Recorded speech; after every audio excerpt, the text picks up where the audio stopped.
drive. Tatum the finish. It is banner 18. The mission demanding is mission accomplished.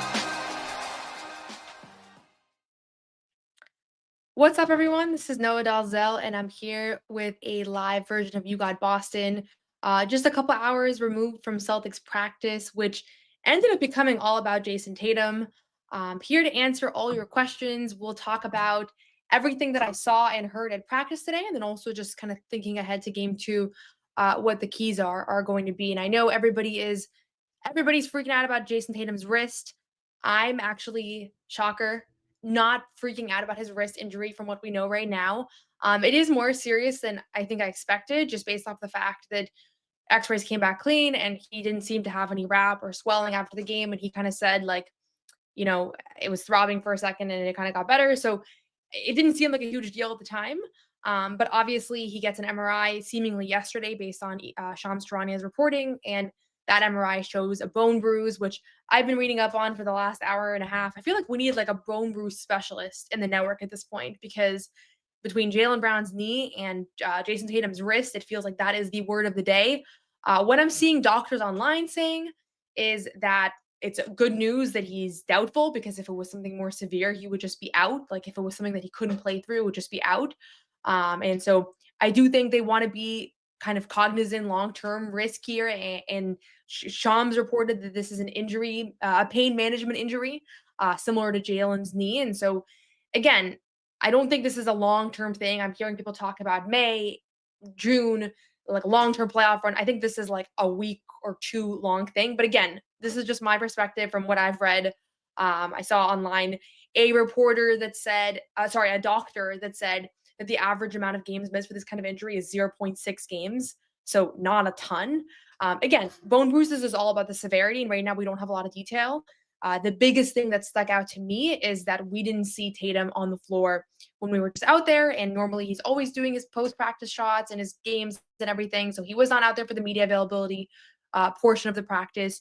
Joe said after the fact that he was able to get through some on-court work. So that is kind of what you don't want to hear, that he wasn't really able to do like a whole lot. I don't know how much they actually did. But I would say if he misses game two, he'll be back for game three. That's just my gut instinct at this point. I never want to like oversell my knowledge on this stuff, / mostly because we don't really have the information. So even if you're a doctor speaking confidently about all this, you really don't know. But right now he's listed as doubtful.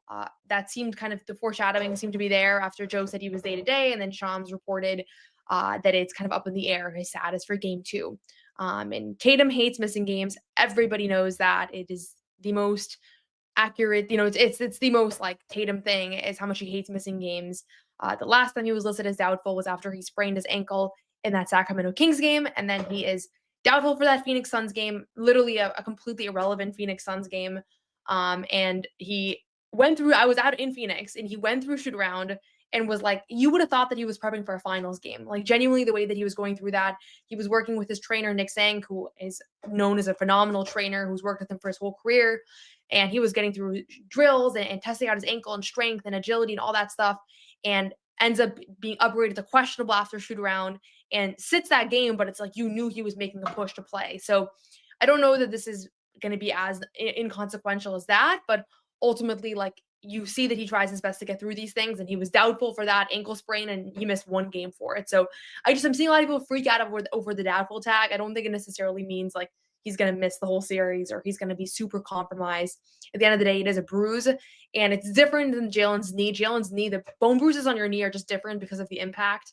Like the wrist, he's not going to be impacting constantly. Obviously, there's a chance to like re-hurt it. So that's going to be what they're maximizing. But again, on the spectrum of feel free to drop questions if you have questions in the chat about the wrist injury and kind of all of that. But in my opinion, I don't think this is a long-term concern, just given the fact that it's not broken. He's not immediately out. And this is at the point in the playoffs where they can afford to play a game or two without him. That's my belief. And maybe that'll end up being wrong. And if it does, I was never confident in this one. So I'm saying this, I have takes that I'm very confident in. This is one that I'm lukewarm confident in. I think he'll play in game three.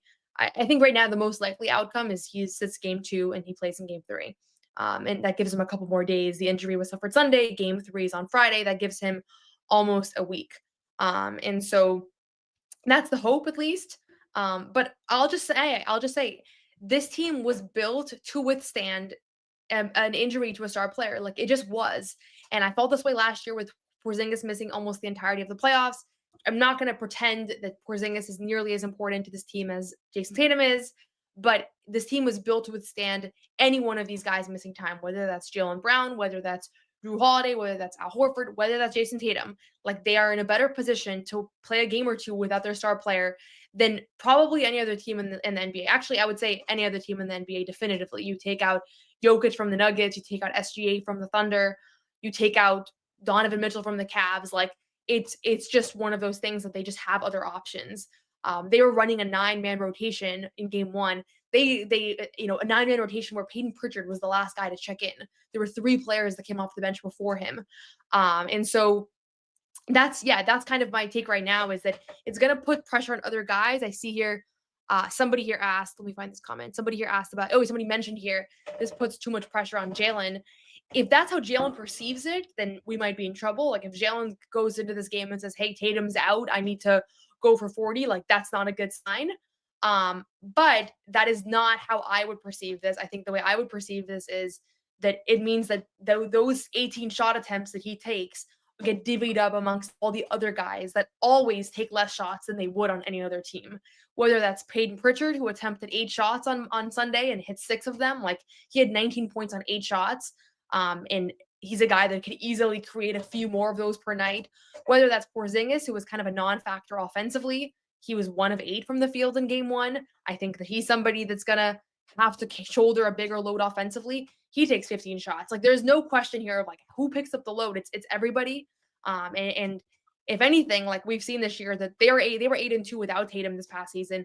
One of those games I'm going to put an asterisk next to because their entire top 6 that was the game versus Orlando. The other game was also a loss to Orlando. That's when he was sick, like moments before.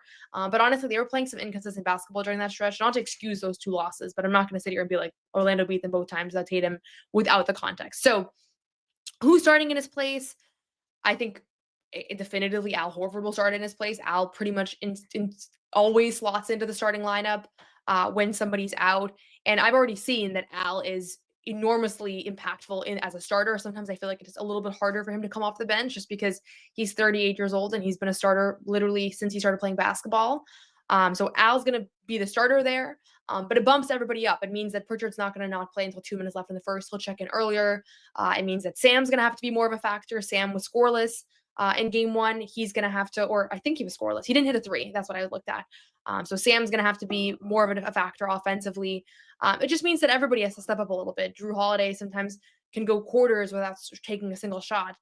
Now he's going to have to be more aggressive too. But this roster includes Holiday, who's a 2-time All-Star, Porzingis, who's been an All-Star, Al, who's been an All-Star, Jaylen, who is an All-Star, Derek White, who should be an All-Star. Like, there is no shortage of talent here. And I think that they had an edge to them the way they were talking at practice today. Peyton Pritchard and Al Horford both spoke. And they had an edge to them. I could feel that they were mad about this play. They were mad about the physicality. Al straight up said it. He was asked, do you feel like there was a little extra edge there, a little extra something? And he said, yes, it was 3 plays.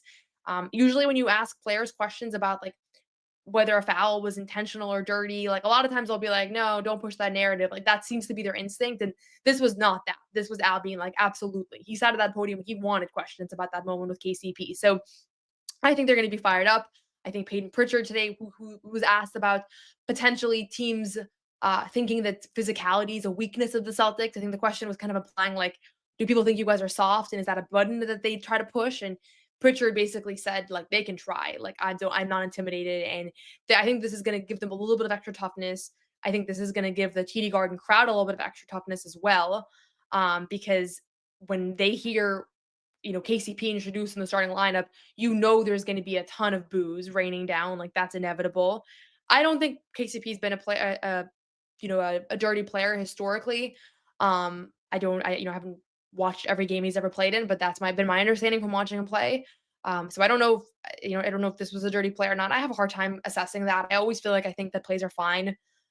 So yeah, we'll see. exactly what the situation is. Yeah, Sam took one shot. Thank you. I'm just catching up on the chat here. Um, and yeah, there was a Legends NBA, which is this Twitter account that like somehow gets audio of what's being said behind closed doors. They they've got the they got the audio of like the play in the moment in that on the court, and Al was pissed. You could see that he was pissed. Drew was kind of playing the diffuser role. KCP was talking trash. So it was a contentious moment. I wasn't watching it. I was watching Tatum because I was like, what happened? I didn't even know what he hurt. And so you could tell this was like one of those moments that's going to fire up the Celtics. It's going to fire up the fan base. And this is no longer now a boring first round series against the 7 seed that is missing two key players. Now there's that edge, there's that fire. And I think that it could end up helping them just that as well. So we'll see. I think that it could definitely kind of create this feeling of like there's an extra edge for sure. You could see that Al was like that. And Al's very defensive of Tatum. They're very close friends on this team. I think Tatum has said on numerous occasions it's the best teammate he's ever had, and all of that. So I think right now, like all the signs are pointing to them coming out fired up tomorrow instead of laying a goose egg in game 2, which we've seen them do. We've seen them do the whole like, you know, it's game 2, and last year versus Miami, they had the outlier shooting game.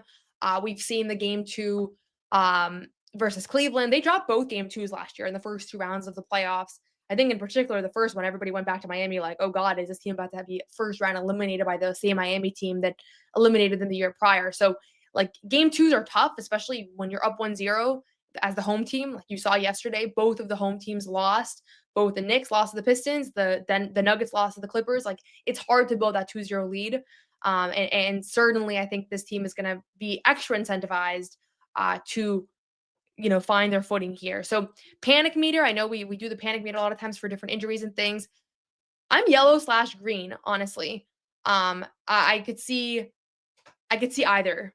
I'm not really worried. And maybe I'm overly unworried. But I just think based on the kind of injury this is, I know there's been a lot of discourse around it being a shooting wrist.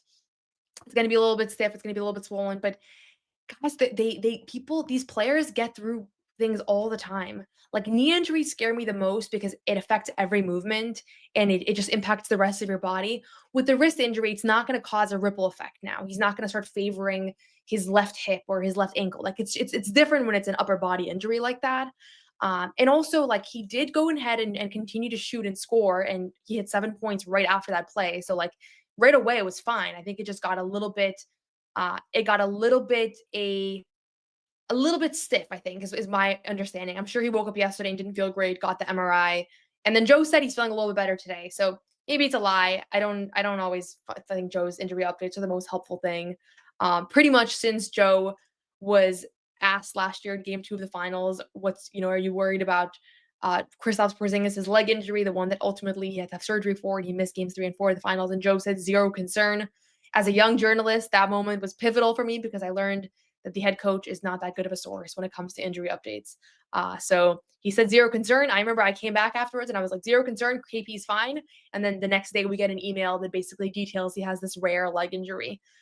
So definitely, I think Joe even saying anything was wrong was like a little bit unusual, but I think he was just foreshadowing what we were about to find out with the injury report and with the ESPN reporting and everything. So that's my Tatum thoughts. Again, I'm not overly concerned because of the nature of this being not a fracture, because of the fact that from what I've read from doctors online, this isn't something that normally keeps you out for weeks, because of the fact that Joe said he's feeling a little bit better with a big asterisk on that comment. And he probably won't play tomorrow. I wouldn't be shocked if he does play, honestly, but he probably won't play. And game 3, I would expect that he comes back. But again, with injury stuff, I'm just speculating because I don't want to spend too much time on this, but just wanted to give my thoughts. In my opinion, on kind of what we're seeing right now. And they don't have shoot around open tomorrow. I mean, they usually gather, but no shoot around tomorrow. But we'll see pregame.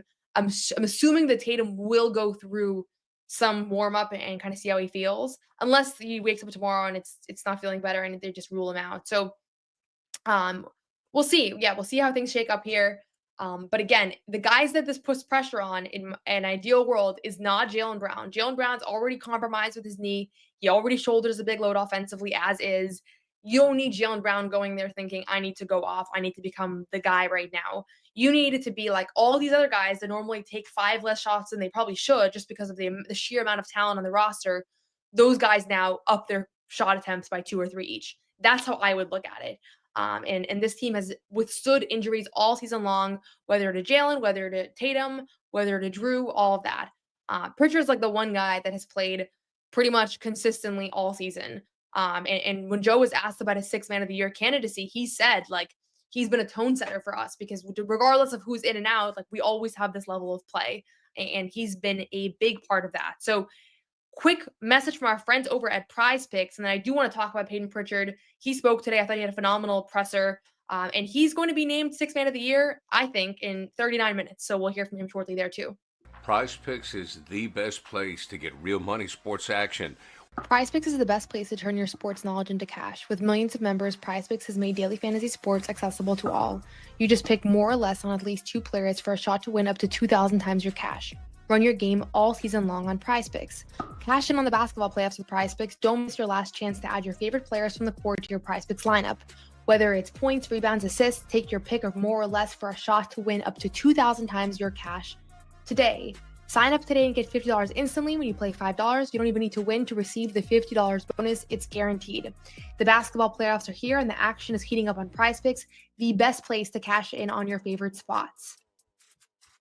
Download the app today and use code CLNS to get $50 instantly after you play your first $5 lineup. That's code CLNS to get $50 instantly after you play your first $5 lineup.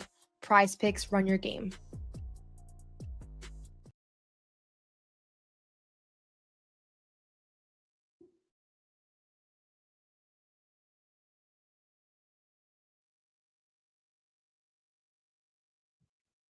Oops. Okay, I'm good. I thought that I lost you guys for a second. But I was just pulling up just some of the quotes from Pritchard from this morning because he had a great presser where he was fielding questions about his growth and then also just about kind of the spot the Celtics are in right now heading into game 2. 6th man of the year is going to be officially be announced at 7 p.m. Eastern time before the playoff action begins tonight. I think he's been a lock for almost the entire season based off media ballots that have already been released, based off the numbers. It's really not close. Ty Jerome of the Cavs and Malik Beasley of the Pistons. 2 other Eastern Conference playoff teams have strong candidates, but Pritchard has just had an unbelievable season. On all accounts, with offensively being one of the most efficient guard scorers in the NBA. And then also defensively, he went from a guy who was really a big liability on the floor, and he still is to an extent as far as his size, and bigger players can target him and switch on to him. But he's now a player that is also an asset defensively. And I think that's the thing that sometimes gets a little bit overlooked is that at the same time that, you see at the same time that you see that, guys can target him and like there is that liability there, like it doesn't look good when a Jimmy Butler scores on Pritchard. It's like, okay, get him off the floor. But I think sometimes it can be a little bit under discussed how he's impacting the flow of the game based on his ball pressure. Not even necessarily that in a way that shows up on the box score, because it's not that he's necessarily getting a stop or even getting a steal or a deflection, but it's just bothering opposing teams' star players and star guards. I had a conversation with Pritchard earlier this year. It's one of my favorite stories that I've written this season, and it was about how he wanted to be one of the team's best defenders, and somebody that he didn't want to be a liability for them, but he wanted to actually be a guy that picks up SGA, picks up Donovan Mitchell. I'm dropping a link to that story, so you're welcome to check that out. But I think that ultimately, like, this is a guy that has stepped up all season long. You saw how many games they came out with slow starts and he checks into the game and he really changed the cadence. He changed the flow of things. At the same time, there were so many moments where he came up with big offensive rebounds, with, tipping the ball out, battling for boards. He created a sense of pressure, I think, for opposing teams where you could no longer ignore him. There's the famous moment of him hitting a heave at the buzzer and Doc Rivers just collapsing, grabbing his knees, and was like, I circled him, and this is what happens. Like he really impacted a ton of games this year. And I think that his mindset is kind of a source of inspiration for the other guys, because he's a guy who is 27 years old, played a full collegiate career, and then had, 1 or 2 seasons where he was mostly out of the rotation and requested a trade, didn't get traded. There were not really any suitors there, and has now become one of the most beloved players in Boston. So I think people that know me know that I am very high on his capabilities. I think that he is going to be a as high, as impactful of a guard as you could imagine. Like, I genuinely think, and I know people think this is ridiculous and I'm going to stand by, but I genuinely think that he has all-star potential if he's in the right situation with the ball in his hands, with, being a high usage player. And he might never find himself in that situation because that's the nature of the NBA. It's all about opportunity and fit. But when I watch guys like Jalen Brunson, like, I think Pritchard could do a lot of the same things that he's doing at his best, and maybe not yet. And there are certainly differences in their games, but he's an elite three-point shooter. He's gotten a lot better at driving to the basket. He's a great mid-range threat. He's one of the most effective for mid-range in the NBA. And really, one of the big things that has been a fault of his is that he doesn't draw a lot of fouls, which a player of his size is going to have to be manipulate defenders more, manipulate officiating a little bit more as well. So I asked him about that. That was something that we actually discussed at length. You can check that out in the story that I dropped in the link below. But about the flopping, like he said, I just don't flop. When you have the ball in your hands more and you're driving a lot more and you have a lot more of those attempts, then you start to learn when to draw a foul a lot better. But I'm not going to take a chance to flop and not going to call. If you have the ball out, you can use those and figure out the right time to flop if somebody's hands are in there. He said, like, look at Shea. He got some calls. This was right after the Thunder game, but he also didn't get some calls that he tried to flop. So if you're a role player and you do that, that does not look too good. So he was kind of laughing, but he was like, that's not his game right now, but it could become his game if given a bigger opportunity. He had one play at the beginning of the second quarter of game one. What am I talking about? Game three. And it was a broken offensive possession, and he immediately drew a foul at the end of a shot clock and drew 3 fouls. And I was thinking, like, that was a classic flop. It was actually circulating on Twitter as like, I thought this play was illegal where you initiate the contact with your defender. And like, yeah, it was a bad, like, I hate that play in general of like drawing that foul on a 3-point shot when you're leaning into the defender, but that's what you have to do. And he did it in this game. And I think it's definitely not his primary play style, but I think that's the next step for him as a scorer is that. And then the other thing is a floater. He doesn't shoot a lot of floaters. I asked him about that. He was practicing floaters at shoot around a lot of times during the season. And he was basically saying that right now, that's something that he's working on to have in the back pocket. It's not something that the Celtics need right now, but it's a part of his game that he wants to be available when the time comes and when they do need a floater from him. So I was really encouraged by game one. I thought that he was an underrated component to game ones as far as the success of this team and everything goes, because ultimately, like, there's this narrative flowing of like Pritchard does not perform well against good teams. And I looked at the numbers. I genuinely think it is more related to how many shot attempts he takes, and more guys were resting against bad teams. So it's when you're playing against Oklahoma City, when you're playing against Cleveland, they had full rotations more often than not, and therefore Pritchard takes less shots. But his efficiency didn't decline a significant amount. Oklahoma City was an exception. So we'll continue to see how he does against good defenses. But Orlando is one of the best defenses in the league, and he found his opportunities. I thought Drew had a great quote, but he said he's just a guy that he finds a way to get his, and he just loves to put the ball in the basket. And I think everybody that has seen that, everybody that has watched him play has seen that play out in firsthand. So in about 30 minutes, he'll get his 6th Man of the Year award. Watch him not get it. We've all like pre-written our stories. Al was like asked about it today at practice, and he was going like this, like, we're so proud of him. I don't want to get ahead of myself, but like, we're so proud of him for getting this award. So I think everybody knows pretty much that it's in the bag. He said all year that he's not going to lobby for it. He's not going to campaign, that he doesn't think he's going to let the work speak for itself. And if he does get it or he doesn't get it, that's going to be the case. So yeah, he does struggle against length. I think the whole team does more than against not length, as stupid as that sounds. But I thought the game versus Charlotte, the last game of the season, they were targeting him because he was the only guy that was really playing, and he handled some of those double teams pretty well. He handled some of those big, a lot of that tension that Charles Lee, who was the former Celtics assistant coach, who now coaches the Hornets, like, they were scheming everything on Peyton Pritchard, and I thought he handled their pressure well. And again, it's game 82, but it was a good indicator of what's to come potentially for Pritchard as more and more tension is on his way. So I would expect game 2. If I were Jamal Mosley, I would try to take Pritchard and Derek White out of this game as much as possible, especially if Tatum is not available. Even if he is available, and now you have Tatum and Brown are both limited. They've both been inefficient for a while now. Don't let the 2 guards that have shown you they can combine for 83 points, don't let them get hot. That would be my priority if I was Jamal Mosley. Obviously easier said than done, but he did have a quote after game 1 where he was like, I thought we did a great job on Tatum and Brown, but it's the Peyton Pritchards of the world. It's the Derek Whites of the world that we didn't necessarily account for. And I thought to myself, not to dunk on him for saying that, because I think he's answering truthfully, but like you should account for those guys at this point because they are two of the Celtics' best weapons. And you're not going to be able to stop everybody at once, but I guarantee they're going to come out with a more concerted effort here ahead of game 2, especially because Tatum's dealing with his injury. But even regardless, even if that hadn't happened, the reality is that Pritchard and White were the guys in this game. And Derek White has 30 points in game 1, and was 7 of 12 from 3. Pritchard was 5 of 7 from 3. Like that was the difference there. And I think you will kind of assume, you hope that Kristaps is going to find ways to be more effective.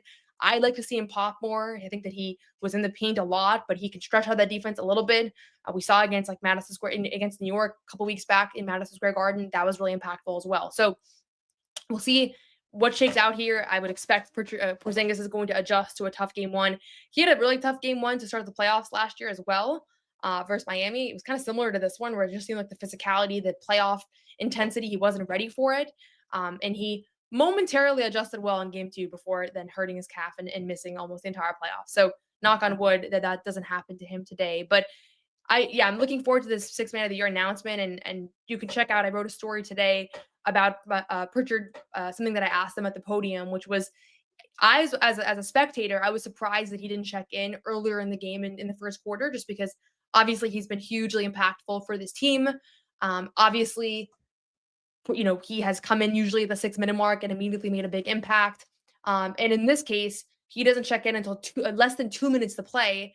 And you think, like, is that causing anxiety on the bench? Is that causing stress? And I think his growth, and he's somebody that wants to be out there. He's a huge competitor. He's not like a guy like Luke Cornett. I've asked it, not to say Luke Cornett's not competitive, but Luka said many, many times that he's comfortable with the DNPs. He's comfortable like embracing the opportunity and all of that. And I think it's just like some guys just have a harder time with it. I don't know that Pritchard's comfortable like not playing at all. I think he's motivated by it. He's fired up by it. And I think in this case, like he was just ready to go, even though it was a little bit later in his usual rotation. He immediately hits a 3, and then he has 11 points in his first 3 minutes on the floor, which was one of the big difference makers in this game because the offense was really hard to come by in the first half. Second half, much better. So we'll see exactly what's going on here. We'll see exactly how he looks in game 2. I don't think he'll start. I think Al Horford will start into the starting lineup. That's been pretty much a given for this team over the past 2 seasons, is that when somebody from the starting lineup is out, Al Horford slots right in. That's why he's an honorary starter. Whenever we see the top 6, that's really because they have a starting 6 at this point, because Al has started so many games, whether it's Kristaps out or somebody else. So feel free to drop any more questions in the chat that you have here. I'll just say I'm going to be doing post-game podcasts throughout the rest of the playoffs where I go through 4 things that I find encouraging from every game. Yes, I am leaning in to this. I'm leaning into the fact that everybody thinks I'm a positive cheerleader. That's fine. And I think the reality is that we're covering a historically great team here. Last year's team was historically dominant. This is one of the best follow-up seasons to a championship team that we've seen in a very long time, best in like 8 or 9 years. And so I think there's a lot of positive things to talk about. And so that's going to be the format of my post-game podcast. If they lose tomorrow and you want to get mad and watch something else, you can watch many of the other podcasts that are out there. There is no shortage of media coverage, but my podcast will be focusing on 4 positive things from tomorrow's game, win or loss. Probably will be a win. That's my estimation at this point. But I think there'll be a lot to discuss regardless. So subscribe to CLNS Media for all the pressers, for our post-game show, The Garden Report. My podcast channel is You Got Boston Podcast. So subscribe to that as well. I'm trying to build it up a little bit. I even did a giveaway. I have to go to the post office today to send out a package because I did a giveaway for some Celtics gear. I actually weirdly got a package last night that just had a Celtics hoodie in it, like no context. I don't know where it's from. It didn't have like a letter or anything. So the winner of the giveaway will get that Celtics hoodie. So perfect timing that I got that right after promising some Celtics gear. So subscribe to You Got Boston Podcast. I'm doing post-game podcasts after every single game. And then some of these off-day podcasts where I'll go live to answer questions, especially after practice. Seeing question here, most likely to get minutes with JT out, Baylor or Craig. Neither. I would be very surprised if either of them enter the starting lineup, because I think it's going to take a lot more than just Tatum missing time for the Celtics to have to dig that deep into the rotation. Ultimately, Jalen played 31 minutes in last night's game. Pritchard played 25 minutes. Kristaps played under 30. So I think it's going to be more other guys playing a little bit more than adding another guy to the 8-man rotation. So I would be very surprised if either of them play. I think it's going to take multiple injuries for them to have to dig that deep into the mix. And again, Joe told us that Jaylen is not on a minutes restriction, that the 30 minutes was not because they had a hard cap, but it was more because of just the natural flow of the rotation, which seemed, I think it could be accurate. I don't know. We'll see. If he only plays 30 minutes like every single game, then maybe that won't seem as accurate. But I thought Jaylen looked good in game one, and the fact that he practiced and responded well to playing in an NBA game in high impact minutes and locking out defensively and all that, I thought that was all a good sign. So I appreciate you all for tuning in. Hopefully my positivity / hope for this injury and just the fact that it's not a lower leg injury, it's not a break, it's not a tear. It is ultimately a bone bruise. And I know everybody's stressed about bone bruises because we've seen how much they've impacted Jaylen, but it's different. Knees are different. I've always been I'm the most fearful of knees than anything because it just impacts your entire body. So I'm not overly concerned about this. Try to enjoy this run. This is not reporter me, but this is just on a human level. I think there's always going to be somebody to worry about. I think people have been worried about Jaylen's knee for weeks now. I think Tatum's wrist is going to dominate discussions over the next few days. I'm doing my podcast on it. I'm going on 98.5 later tonight. I'm sure that's going to be what we talk about as well. So I'm not saying we shouldn't talk about it, but at the same time, I think this is a great team. Even if he misses game 2, they have a really good chance here. And so I think there's always going to be an injury. And that's what I was kind of saying when we were talking about Jaylen's knee a lot, is there's always something around the corner. And it's just inevitable that things are going to continue happening. And it's just, you have to make sure you have enough pieces and you have enough confidence in your locker room that even if a key player is out, nobody's fearful. They're not sitting there being like, oh God, Jayson Tatum's out, we're not going to be able to pull this off. That nobody is feeling like that in this locker room. The same way that when Bobby asked Pritchard towards the end of the season, what if Jaylen's not good to go? He said, well, it's the next man up. There's no concern about it. We know what to do. So I think the reality is that they're feeling good. And so fans should feel good as well. At least right now, there's nothing to feel bad about yet. Maybe there will be if they fall 3-1 in the series, then I'll probably have to find a new tune. You guys will see a different side of me. But so far, so good. As far as the other series, I want 7 games just because it's fun basketball. I want to see those two teams go at it for 7 games. Honestly, I think the Knicks might be an easier team to play in the second round than the Pistons. Maybe that's crazy, and don't hold me to that because I have to think about that a little bit deeper. But I think this Pistons team just has a little bit more of that fighter mentality. And if they get through the Knicks, that will show me something about that Pistons team that I'm not sure about. I'm not sure if they have it in them right now at their current age and inexperience. And so many guys have never been in a playoff game before. I'm not sure if they have it in them to really win 4 playoff games. But if they do to the Knicks, then they invoke a little bit of fear. This Knicks team is not the Knicks team that I thought they were going to be this season. I loved last year's Knicks team. I really liked Jalen Brunson and Josh Hart and those guys. I actually love that Villanova group, and Mikal Bridges has been just obviously a little bit of a disappointment. But they just don't have that toughness. They don't have that edge anymore that they used to. And I think Jalen Brunson is just a little too ball dominant to win against a team like Boston that just moves the ball so well. So again, yeah, I'd rather see the Pistons, I guess, or I'd rather see the Knicks, I guess. Selfishly, it's logistically easier to cover a series in New York than Detroit. So I think I'd rather see New York from the Celtics standpoint, but really good series. Could see it going either way. 2 great series this last night. I loved the Nuggets Clippers game as well. That was a fun one. So great night of NBA basketball. I haven't even looked at who's playing today, but I am sure it'll be another great night of NBA basketball. You can check out one other thing I'll plug before I wrap up here. I've been doing this. This is my favorite writing project that I've ever done. I interviewed the moms of 5 Celtics players: Jordan Walsh, Al Horford, Derek White, Baylor Shyman, and Sam Hauser. And I wrote up stories about all 5. And basically, they kind of told me the story of their son's ascension to the NBA through their perspective and all of that. So it was really fun to get to know their moms and to hear about these players from their standpoints. And some of the players I also interviewed for the series, so kind of got their perspective on the things that their moms were telling me about. So all of it was I synthesized it into one story today. It's on Celticsblog.com. I would drop it in the chat, but I'm pretty sure my computer's going to crash if I open another tab because that's what made me freeze up earlier. So you can go to Celticsblog.com and you can check out those mom features as well as the rest of my coverage on there, including my story on Pritchard and his mindset evolving and all of that. So thank you all so much. I really appreciate it. As always, there would not be a job if there was not an audience. I would not be able to write if you guys didn't read it, and I certainly would not be able to have a podcast if nobody joined. So I do appreciate it, as always. If there are things you want me to see me discover, if you guys want to see me talk about anything in particular or ask questions about anything in particular, happy to do that. The questions, I can't make any promises, but there have been a couple of times this year where people have DM'd me questions, and I have asked them because they were good questions. So feel free to send that along, and thank you. I assume that's Ahmed. Thank you, Ahmed, for putting the article link in the chat. You can read the Celtics Moms series there. Some good pre-6 Man of the Year announcement reading. You got 20 minutes, lock in. You can read that out. And as always, appreciate it. Subscribe to You Got Boston Podcast. Subscribe to CLNS Media, and I will see you all tomorrow.